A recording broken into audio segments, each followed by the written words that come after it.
भगवानी पढ़ के ना ताकड़िया ते सुता सी मेरी कौम नूं कंडा रड़ के ना भगवा करगिया वाले दा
गुरु रूप गुरु प्यारे गुरु सवारी गुरु जी का खास रूप गुरु खालसा साध संगत जी आप सर्वा सिंह तत्ता दे जो हो वड्डिया पागां वाले हो जो कि दीन दुनिया दे वाली वालियों कुल आलम राजान राज पानान पान देवान देव उपमा महान ऐसे मेरे सतगुरु दीन दयाल धन धन साहिब श्री गुरु ग्रंथ साहिब महाराज जी जिन्हां दी अपार कृपा दया रंत हुई है जो कि महाराज जी ने कृपा करनी की ऐसे महाबली योधे सूरमे जरनैल दे शहीदी दर स्थानां ते आप संगतां जुड़ बैठे हो वड्डियां पागां वाले हो हर साल की तरह इस साल भी सालाना जोड़ मेले को समर्पित आप संगतां एकाग्रचित हो करके बड़े ही लंबे समय तो बैठे हो कुछ कहण कुछ सुन तो पहला साधी ते अपनी हाजरी को कुर्बान करियो दशमेश पिता पुत्रां दे दानी साहब एक कमाल धन धन साहिब श्री गुरु गोबिंद सिंह महाराज जी की बख्शिश कीती हुई फतेह नूं गज वज के बुलाउणा करो आखो जी वाहिगुरू जी का खालसा वाहिगुरू जी की फतेह। बड़े ही लंबे समय तो आप संगतां देवतियां दे वांगू समाधियां ला करके बैठे हो दीन दुनिया दे वाली वाली कुल आलम धन धन साहिब श्री गुरु ग्रंथ साहिब महाराज जी की बाणी के अंदर फरमान आउंदा संसार सत संगत कैसी जानिए जिथे एको नाम खानिए किसी विद्वान के कोलों किसी पंडित के कोलों किसी व्यक्ति ने पूछ लिया कि पंडित जी संसार के उपर किहड़ी चीज नूं शीतल मनिया गया तो उस पंडित ने उस व्यक्ति नूं दसना कीता कि भाई हे व्यक्ति संसार के उपर जिस चीज नूं शीतल मनिया गया है ਵਿਦਵਾਨ ਜਨਤਾ ਚੰਦਨ ਨੂੰ ਸ਼ੀਤਲ ਮੰਨਦੇ ਨੇ, ਕਿਉਂਕਿ ਚੰਦਨ ਦਾ ਜੋ ਠੰਡਾ ਹੁੰਦਾ ਹੈ, ਸੱਪ ਵਰਗੇ ਜ਼ਹਿਰੀਲੀਆਂ ਚੀਜ਼ਾਂ ਇਹਨੂੰ ਆ ਕਰਕੇ ਲਪੇਟਾ ਮਾਰ ਕੇ ਆਪਣੇ ਜ਼ਹਿਰ ਨੂੰ ਠੰਡਾ ਕਰਦੀਆਂ ਨੇ। ਇਸ ਤਰ੍ਹਾਂ ਵਿਦਵਾਨ ਪੰਡਤ ਨੇ ਉਸ ਵਿਅਕਤੀ ਨੂੰ ਦੱਸਣਾ ਕੀਤਾ ਕਿ ਚੰਦਨ ਨੂੰ ਵੀ ਸ਼ੀਤਲ ਮੰਨਿਆ ਗਿਆ ਹੈ।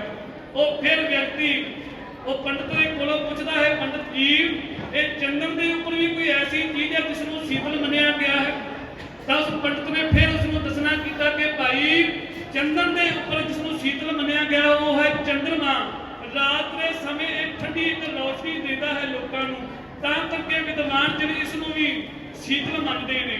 ਪਰ ਉਸ ਵਿਅਕਤੀ ਦੀ ਸੰਤੁਸ਼ਟੀ ਨਾ ਹੋਈ, ਬਾਰ-ਬਾਰ ਪੁੱਛਣ ਤੇ ਉਹ ਫਿਰ ਇੱਕ ਵਾਰ ਪੁੱਛਦਾ ਹੈ, ਪੰਡਤ ਜੀ ਕਿਉਂ ਨਾ ਇਹਨਾਂ ਦੋਨਾਂ ਦੇ ਉੱਪਰ ਤੇ ਇਸ ਤੋਂ ਅੱਗੇ ਕੋਈ ਐਸੀ ਚੀਜ਼ ਨਾ ਹੋਵੇ ਜਿਸ ਨੂੰ ਸ਼ੀਤਲ ਕਿਹਾ ਜਾਂਦਾ ਹੈ?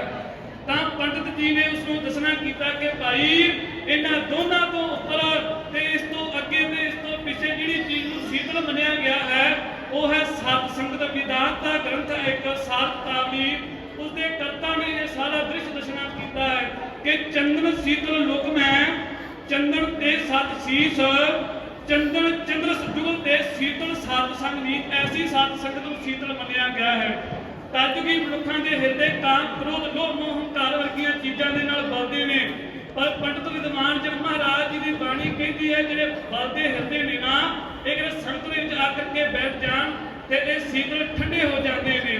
ਰੋਹ ਵਿਚਾਰ ਆਪਣੀਆਂ ਮਨ ਬਿਰਤੀਆਂ ਨੂੰ ਪਿਛਾਂ ਵੱਲ ਨੂੰ ਲੈ ਕਰਕੇ ਚਲੀਏ। ਦੀਪ ਦੁਨੀਆ ਦੇ ਵਾਲੀ ਉਪਲ ਆਲਮ ਧੰਨ ਧੰਨ ਸਾਹਿਬ ਸ੍ਰੀ ਗੁਰੂ ਗੋਬਿੰਦ ਸਿੰਘ ਮਹਾਰਾਜ ਜੀ ਨੰਦਾ ਦੀ ਪੁਰੀ ਭਾਵ ਸ੍ਰੀ ਅਨੰਦਪੁਰ ਸਾਹਿਬ ਦੇ ਕਿਲ੍ਹੇ ਦੇ ਅੰਦਰ ਸਫਾਈ ਮਾਨ ਨੇ। ਬੜੇ ਲੰਬੇ ਸਮੇਂ ਤੋਂ 22 ਧਾਰ ਦੇ ਰਾਜੇ 52 ਰਾਜੇ ਜਿਹੜੇ ਸੀ ਮਹਾਰਾਜ ਗੁਰੂ ਹਰਗੋਬਿੰਦ ਸਾਹਿਬ ਮਹਾਰਾਜ ਜੀ ਨੇ ਰਿਆਤ ਕਰਵਾਏ ਸੀ, ਉਹ ਫਿਰ ਆ ਕਰਕੇ ਮਹਾਰਾਜ ਜੀ ਨੂੰ ਘੇਰਾ ਪਾ ਕਰਕੇ ਬੜੇ ਲੰਬੇ ਸਮੇਂ ਤੋਂ ਅਨੰਦਪੁਰ ਸਾਹਿਬ ਦੇ ਕਿਲ੍ਹੇ ਨੂੰ ਘੇਰਿਆ ਹੋਇਆ ਹੈ। ਮਹਾਰਾਜ ਜੀ ਦੇ ਪਾਸ ਔਰੰਗਜ਼ੇਬ 22 ਧਾਰ ਦੇ ਰਾਜੇ ਪਠਾਨ ਮਹਾਰਾਜ ਜੀ ਨੂੰ ਚਿੱਠੀਆਂ ਪੱਤਰ ਭੇਜਦੇ ਨੇ, ਮਹਾਰਾਜ ਜੀ ਕਿਰਪਾ ਕਰਕੇ ਸਾਡੀ ਚਿੱਠੀ ਨੂੰ ਪ੍ਰਵਾਨ ਕਰਨਾ ਕਰੋ, ਕਿਰਪਾ ਕਰਕੇ ਤੁਸੀਂ ਆਪਣੇ ਇਹ ਅਨੰਦਪੁਰ ਸਾਹਿਬ ਦੇ ਕਿਲ੍ਹੇ ਨੂੰ ਛੱਡ ਦਿਓ। ਮਹਾਰਾਜ ਜੀ ਉਹਨਾਂ ਨੂੰ ਨਾ ਕਰ ਦਿੰਦੇ ਨੇ। ਫਿਰ ਮਹਾਰਾਜ ਜੀ ਦੇ ਪਾਸ ਬੰਦੌਤ 15 ਬੇਨਤੀਆਂ ਕਰਦੇ ਨੇ। ਆ ਕਰਕੇ ਕਵੀ ਸੰਤੋਖ ਸਿੰਘ ਜੀ ਦੱਸਦੇ ਨੇ ਜਿਹੜਾ ਚਿੱਠੀ ਲੈ ਕਰਕੇ ਆਉਂਦਾ ਸੀ ਉਸਦਾ ਇਤਿਹਾਸ ਦੇ ਅੰਦਰ ਨਾਮ ਆਉਂਦਾ ਪੰਮੇ ਨਾਮ ਦੇ ਨਾਲ ਉਸਨੂੰ ਜਾਣਿਆ ਜਾਂਦਾ ਸੀ। ਉਹ ਪੰਮਾ ਵਿਅਕਤੀ ਮਹਾਰਾਜ ਜੀ ਦੇ ਪਾਸ ਚਿੱਠੀ ਲੈ ਕਰਕੇ ਆਉਂਦਾ ਹੈ, ਮਹਾਰਾਜ ਜੀ ਨੂੰ ਕਹਿੰਦਾ ਹੈ, ਮਹਾਰਾਜ ਜੀ ਕਿਰਪਾ ਕਰਕੇ ਆਪ ਜੀ ਅਨੰਦਾਂ ਦੀ ਪੁਰੀ ਨੂੰ ਛੱਡ ਦਿਓ। ਸਾਡਾ ਸ਼ਹਿਨਸ਼ਾਹ ਸਾਡਾ ਰਾਜਾ ਕਹਿੰਦਾ ਹੈ ਜਿਵੇਂ ਵੀ ਗੁਰੂ ਗੋਬਿੰਦ ਸਿੰਘ ਕਹਿੰਦਾ ਹੈ ਉਹ ਰਾਜ ਮਹਿਲਾਂ ਨੂੰ ਛੱਡ ਦੇਵੇ, ਅਨੰਦਪੁਰ ਸਾਹਿਬ ਦੇ ਕਿਲ੍ਹੇ ਨੂੰ ਛੱਡ ਦੇਵੇ, ਅਸੀਂ ਉਸੇ ਤਰ੍ਹਾਂ ਹੀ ਕਰ ਲਵਾਂਗੇ। ਐਵੇਂ ਹੀ ਮਹਾਰਾਜ ਜੀ ਨੂੰ ਆ ਕਰਕੇ ਉਹ ਪੰਮਾ ਬੇਨਤੀਆਂ ਕਰਦਾ ਹੈ, ਬੰਦੌਤ 15 ਕਰਦਾ ਹੈ, ਮਹਾਰਾਜ ਜੀ ਕਿਰਪਾ ਕਰਕੇ ਆਪ ਜੀ ਕਿਲ੍ਹੇ ਨੂੰ ਛੱਡ ਦਿਓ। ਲਾਗੇ ਮਹਾਰਾਜ ਜੀ ਦੇ ਜੰਗੀ ਜਰਨੈਲ ਸੂਰਮੇ ਬਾਬਾ ਬਚਿੱਤਰ ਸਿੰਘ ਜੀ, ਬਾਬਾ ਅਜੀਤ ਸਿੰਘ ਜੀ, ਬਾਬਾ ਗੁਰਜਾਰ ਸਿੰਘ ਜੀ, ਜਿਤਨੇ ਵੀ ਸਾਰੇ ਜਰਨੈਲ ਸੂਰਮੇ ਮਹਾਰਾਜ ਜੀ ਦੇ ਚੌਹਾਂ ਪਾਸਿਆਂ ਖਲੋਤੇ ਨੇ। ਮਹਾਰਾਜ ਜੀ ਨੂੰ ਭਾਈ ਦਇਆ ਸਿੰਘ ਜੀ ਦੋਵੇਂ ਹੱਥ ਜੋੜ ਕਰਕੇ ਬੇਨਤੀ ਕਰ ਲੱਗੇ, ਮਹਾਰਾਜ ਜੀ ਕਿਰਪਾ ਕਰਕੇ ਕਿਉਂ ਨਾ ਇਹਨਾਂ ਦੀ ਬੇਨਤੀ ਨੂੰ ਪ੍ਰਵਾਨ ਕਰਕੇ ਆਪਾਂ ਇਹ ਅਨੰਦਪੁਰ ਸਾਹਿਬ ਦੇ ਕਿਲ੍ਹੇ ਨੂੰ ਛੱਡ ਦਈਏ। ਮਹਾਰਾਜ ਜੀ ਭਾਈ ਦਇਆ ਸਿੰਘ ਜੀ ਨੂੰ ਕਹਿਣ ਲੱਗੇ, ਭਾਈ ਦਇਆ ਸਿੰਘ ਜੀ ਕਿਵੇਂ ਖਾਲਸਾ ਅਨੰਦਾਂ ਦੀ ਪੁਰੀ ਨੂੰ ਛੱਡ ਕਰਕੇ ਜਾਵੇ? ਖਾਲਸਾ ਇੱਥੋਂ ਪ੍ਰਗਟ ਹੋਇਆ ਹੈ, ਬਚਪਨ ਦੇ ਵਿੱਚ ਰਹਿ ਕਰਕੇ ਇੱਥੇ ਖਾਲਸਾ ਸ਼ਸਤਰ ਵਿਦਿਆ ਘੋੜ ਸਵਾਰ ਸਿੱਖਦਾ ਰਿਹਾ, ਕਿਵੇਂ ਖਾਲਸਾ ਇਹ ਨੰਦਾ ਦੀ ਪੁਰੀ ਭਾਵ ਸ਼੍ਰੀ ਅਨੰਦਪੁਰ ਸਾਹਿਬ ਦੇ ਕਿਲ੍ਹੇ ਨੂੰ ਛੱਡ ਕਰਕੇ ਚਲੇ ਜਾਵੇ? ਮਹਾਰਾਜ ਜੀ ਨੂੰ ਬੜੇ ਹੀ ਆ ਕਰਕੇ ਬੇਨਤੀਆਂ ਕਰਦੇ ਨੇ ਸਾਰੇ ਸਿੰਘ, ਮਹਾਰਾਜ ਜੀ ਕਿਰਪਾ ਕਰਕੇ ਕਿਉਂ ਨਾ ਭਾਈ ਅਨੰਦਪੁਰ ਸਾਹਿਬ ਦੇ ਕਿਲ੍ਹੇ ਨੂੰ ਛੱਡ ਦਈਏ। ਜਦੋਂ ਆ ਕਰਕੇ ਸਾਰੇ ਸਿੰਘ ਬੇਨਤੀਆਂ ਕਰਦੇ ਨੇ ਭਾਈ ਦਇਆ ਸਿੰਘ ਜੀ ਨੂੰ, ਫਿਰ ਉਹ ਸਮਾਂ ਯਾਦ ਆ ਜਾਂਦਾ ਜਿਸ ਸਮੇਂ ਮਹਾਰਾਜ ਨੇ ਖਾਲਸੇ ਪੰਥ ਨੂੰ ਪ੍ਰਗਟ ਕੀਤਾ ਸੀ। ਮਹਾਰਾਜ ਜੀ ਨੇ ਜਦੋਂ ਉਸ ਸਮੇਂ ਪੰਜਾਂ ਪਿਆਰਿਆਂ ਨੂੰ ਹਦਾਇਤ ਕੀਤੀ ਸੀ, ਕਿਹਾ ਸੀ ਜਿਸ ਸਮੇਂ ਗੁਰੂ ਆਪ ਜੀ ਦੀ ਬੇਨਤੀ ਨੂੰ ਨਾ ਪ੍ਰਵਾਨ ਕਰੇ ਪੰਜ ਸਿੰਘ ਆ ਕਰਕੇ ਫਿਰ ਹੁਕਮ ਕਰ ਸਕਦੇ ਨੇ। ਉਸ ਸਮੇਂ ਗੁਰੂ ਨਾਨਕ ਦੇਵ ਮਹਾਰਾਜ ਜੀ ਦੀ ਪੰਕਤੀਆਂ ਨੂੰ ਬਾਣੀ ਨੂੰ ਯਾਦ ਕਰਕੇ ਭਾਈ ਦਇਆ ਸਿੰਘ ਜੀ ਆ ਜਾਂਦੇ ਨੇ, ਪੰਜ ਪ੍ਰਵਾਨ ਪੰਜ ਪ੍ਰਧਾਨ ਪੰਜੇ ਪਾਵੇ ਦਰਗੇ ਮਾਨ। ਮਹਾਰਾਜ ਜੀ ਦੇ ਪਾਸ ਪੰਜ ਸਿੰਘ ਆ ਕਰਕੇ ਹੁਕਮ ਕਰਦੇ ਨੇ, ਮਹਾਰਾਜ ਜੀ ਬੜੇ ਸਮੇਂ ਤੋਂ ਅਸੀਂ ਆਪ ਜੀ ਨੂੰ ਚਿੱਠੀਆਂ ਦੇ ਰਾਹੀਂ ਬੜੀਆਂ ਹੀ ਬੇਨਤੀਆਂ ਕਰ ਕਰਕੇ ਕਹਿ ਰਹੇ ਸਾਂ, ਮਹਾਰਾਜ ਜੀ ਅਨੰਦਪੁਰ ਸਾਹਿਬ ਦੇ ਕਿਲ੍ਹੇ ਨੂੰ ਛੱਡ ਦਿਓ। ਆਪ ਜੀ ਨੇ ਇੱਕ ਵੀ ਸਾਡੀ ਸੁਣੀ, ਹੁਣ ਅਸੀਂ ਆਪ ਜੀ ਨੂੰ ਪੰਜ ਪ੍ਰਵਾਨ ਆ ਕਰਕੇ ਪੰਜੇ ਸਿੰਘ ਹੁਕਮ ਕਰਦੇ ਹਾਂ, ਕਿਰਪਾ ਕਰਕੇ ਹੁਣ ਤੁਸੀਂ ਇਹ ਕਿਲ੍ਹੇ ਨੂੰ ਛੱਡ ਦਿਓ। ਮਹਾਰਾਜ ਜੀ ਦੋਵੇਂ ਹੱਥ ਜੋੜ ਕਰਕੇ ਭਾਈ ਦਇਆ ਸਿੰਘ ਜੀ ਦੇ ਹੁਕਮ ਨੂੰ ਸਤਿਬੰਦ ਕਹਿ ਕਰਕੇ ਸਾਰੇ ਖਾਲਸੇ ਪੰਥ ਨੂੰ ਕਹਿੰਦੇ ਨੇ ਭਾਈ ਘੋੜਿਆਂ ਦੇ ਉੱਪਰ ਕਾਠੀਆਂ ਕੱਸ ਲਓ, ਘੋੜਿਆਂ ਦੇ ਉੱਪਰ ਸੋਹਣੇ ਸੋਹਣੇ ਦੁਸ਼ਾਲੇ ਪਾਲਿਓ। ਅੱਜ ਖਾਲਸੇ ਨੇ ਇਹ ਨੰਦਾ ਦੀ ਪੁਰੀ ਨੂੰ ਛੱਡ ਕਰਕੇ ਹਮੇਸ਼ਾ ਵਾਸਤੇ ਚਲੇ ਜਾਣਾ ਹੈ। ਇਸ ਤਰ੍ਹਾਂ ਮਹਾਰਾਜ ਜੀ ਭਾਈ ਦਇਆ ਸਿੰਘ ਜੀ ਨੂੰ ਹੋਰ ਸਿੱਖਾਂ ਨੂੰ ਕਹਿੰਦੇ ਨੇ ਮਹਾਰਾਜ ਜੀ ਦੇ ਹੁਕਮ ਨੂੰ ਬੇਨਤੀਆਂ ਨੂੰ ਸੁਣ ਕੇ ਆ ਕਰਕੇ ਮਹਾਰਾਜ ਜੀ ਨੇ ਸਾਰੇ ਹੀ ਸਿੱਖ ਜਦੋਂ ਮਹਾਰਾਜ ਜੀ ਦੇ ਉਹ ਕਿਲੇ ਦੇ ਵਿੱਚੋਂ ਨਿਕਲਦੇ ਨੇ ਵਿਦਵਾਨ ਜਨ ਵੱਖੋ ਵੱਖ ਰਹੀਆਂ ਦੱਸਦੇ ਨੇ ਕਿ ਮਹਾਰਾਜ ਜੀ 6 ਪੋਹ 1704 ਈਸਵੀ ਬਿਕਰਮੀ ਸੰਮਤ 1761 ਨੂੰ ਮਹਾਰਾਜ ਜੀ ਹਮੇਸ਼ਾ ਵਾਸਤੇ ਅਨੰਦਪੁਰ ਸਾਹਿਬ ਦੇ ਕਿਲੇ ਨੂੰ ਛੱਡ ਦਿੰਦੇ ਨੇ। ਇਹ ਕਹਿਰ ਨੂੰ ਦੇਖ ਕਰਕੇ ਇਹ ਦ੍ਰਿਸ਼ ਨੂੰ ਦੇਖ ਕਰਕੇ 33 ਕਰੋੜ ਦੇਵਤੇ 9 ਕਰੋੜ ਦੇਵੀਆਂ 1.25 ਲੱਖ ਪੈਗੰਬਰ 84 ਸਿਰ 64 ਜੋਗੀਆਂ 9 ਨਾਥ ਇਹ ਸਾਰੇ ਹੀ ਮਹਾਰਾਜ ਜੀ ਦੇ ਦ੍ਰਿਸ਼ ਨੂੰ ਦੇਖ ਕਰਕੇ ਤਾਹਾ ਮਾਰ ਕੇ ਰੋਣ ਲੱਗ ਪੈਂਦੇ। ਬ੍ਰਹਮਾ ਵਰਗੇ ਇੰਦਰ ਵਰਗੇ ਪਹਾੜਾਂ ਦੇ ਵਿੱਚ ਬੜੀ ਹੀ ਬਾਰਿਸ਼ ਹੋਣ ਦੇ ਕਾਰਨ ਸਰਸਾ ਨਦੀ ਛੱਲਾ ਮਾਰਦੀ ਆ ਰਹੀ। ਮਹਾਰਾਜ ਜੀ ਅਨੰਦਪੁਰ ਸਾਹਿਬ ਦੇ ਕਿਲੇ ਨੂੰ ਛੱਡ ਕਰਕੇ ਮਹਾਰਾਜ ਜੀ ਸਰਸਾ ਦੇ ਕੰਢੇ ਤੇ ਆ ਜਾਂਦੇ ਨੇ। ਮਹਾਰਾਜ ਜੀ ਆ ਕਰਕੇ ਇੱਕ ਸਿੱਖ ਨੂੰ ਪੁੱਛਦੇ ਨੇ ਭਾਈ ਕੀ ਸਮਾਂ ਹੋ ਗਿਆ ਹੈ ਤੇ ਮਹਾਰਾਜ ਜੀ ਨੂੰ ਸਿੱਖ ਦੱਸਦੇ ਨੇ ਮਹਾਰਾਜ ਜੀ ਅੰਮ੍ਰਿਤ ਵੇਲੇ ਦਾ ਸਮਾਂ ਹੋ ਗਿਆ ਹੈ। ਫਿਰ ਮਹਾਰਾਜ ਜੀ ਪੰਕਤੀ ਨੂੰ ਯਾਦ ਕਰਦੇ ਨੇ ਅੰਮ੍ਰਿਤ ਵੇਲਾ ਸੱਚ ਨਾਉ ਵਡਿਆਈ ਵਿਚਾਰ ਕਰਮੀ ਆਵੇ ਕੱਪੜਾ ਨਦਰੀ ਮੋਖ ਦਵਾਰ ਨਾਨਕ ਏਵੇਂ ਜਾਣੀਆਂ ਸਭ ਆਪੇ ਸੁਝਿਆਰ। ਮਹਾਰਾਜ ਜੀ ਅੰਮ੍ਰਿਤ ਵੇਲੇ ਨੂੰ ਜਾਣਦਿਆਂ ਹੋਇਆ ਸਿੱਖਾਂ ਨੂੰ ਕਹਿੰਦੇ ਨੇ ਭਾਈ ਅੰਮ੍ਰਿਤ ਵੇਲੇ ਦੇ ਸੁੰਦਰ ਦੀ ਮਾਨ ਸਜਾਏ ਜਾਣ। ਮਹਾਰਾਜ ਜੀ ਦੇ ਹੁਕਮ ਨੂੰ ਮੰਨ ਕਰਕੇ ਨਗਾਰਜੀਤ ਸਿੰਘ ਨੇ ਨਗਾਰੇ ਦੇ ਉੱਪਰ ਬੜੀ ਜ਼ੋਰਦਾਰ ਦੇ ਨਾਲ ਚੋਧਾਂ ਮਾਰੀਆਂ ਨੇ। ਫਿਰ ਉਸੇ ਵੇਲੇ ਜਿਵੇਂ ਅਨੰਦਪੁਰ ਸਾਹਿਬ ਦੇ ਕਿਲੇ ਦੇ ਅੰਦਰ ਹਰ ਵਾਰੀ ਅੰਮ੍ਰਿਤ ਵੇਲੇ ਦੇ ਦੀਵਾਨ ਸਜਦੇ ਸਨ, ਐਵੇਂ ਹੀ ਸਰਸਾ ਦੇ ਕੰਢੇ ਤੇ ਉਸ ਸਮੇਂ ਅੰਮ੍ਰਿਤ ਵੇਲੇ ਦੀ ਮਾਨ ਸੱਜੇ।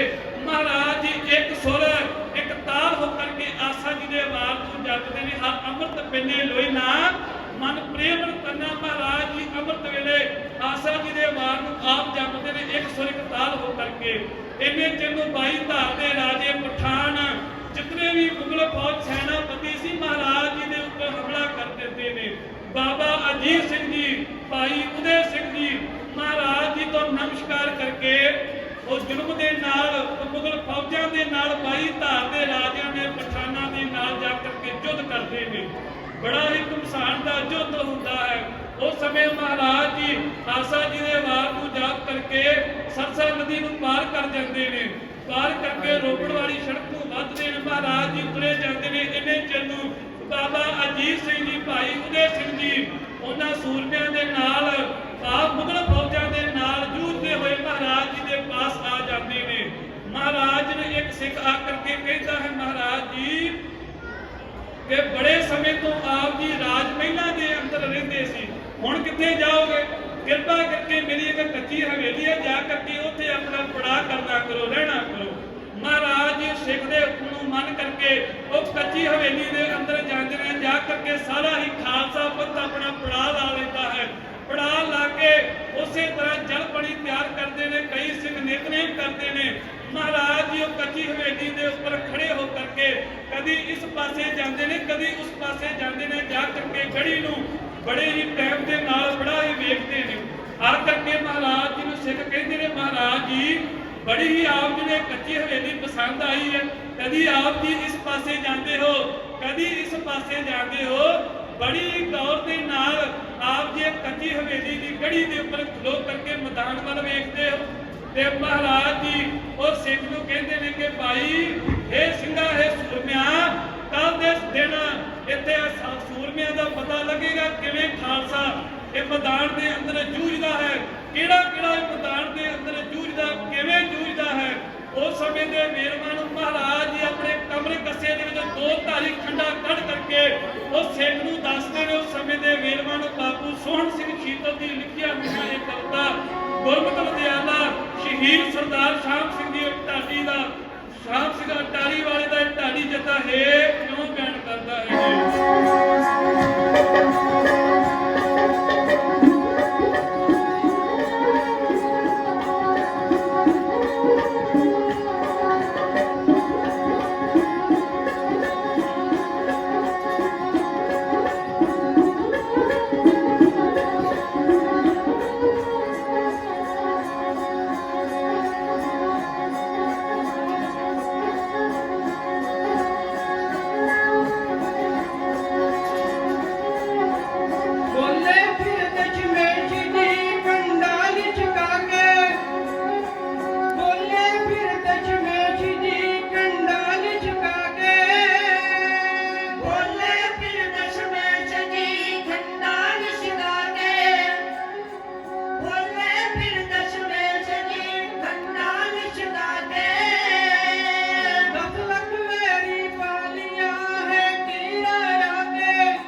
ਏਕ ਦੀਆਂ ਅਨੇਕਾਂ ਪ੍ਰਕਾਰ ਦੀਆਂ ਗਲਤੀਆਂ ਹੋ ਗਈਆਂ ਹੋਣਗੀਆਂ। ਵਿਦਿਆਰਥੀ ਜੀਵਨ ਹੈ, ਆਪ ਰੱਬ ਵਰਗੀਆਂ ਸੰਤਾਂ ਧੰਨ ਧੰਨ ਸਾਹਿਬ ਸ੍ਰੀ ਗੁਰੂ ਗ੍ਰੰਥ ਸਾਹਿਬ ਮਹਾਰਾਜ ਜੀ ਬਖਸ਼ਹਾਰੇ ਦੀ ਕਿਰਪਾ ਕਰਕੇ ਬਖਸ਼ ਲੈਣਾ। ਇਤਨੀਆਂ ਤਾਂ ਬੇਨਤੀਆਂ ਪ੍ਰਵਾਨ ਕਰਨਾ ਕਰਿਓ। ਆਓ ਗੱਜ ਵੱਜ ਕੇ ਫਤਿਹ ਬੁਲਾਈਏ। ਆਖੋ ਜੀ ਵਾਹਿਗੁਰੂ ਜੀ ਕਾ ਖਾਲਸਾ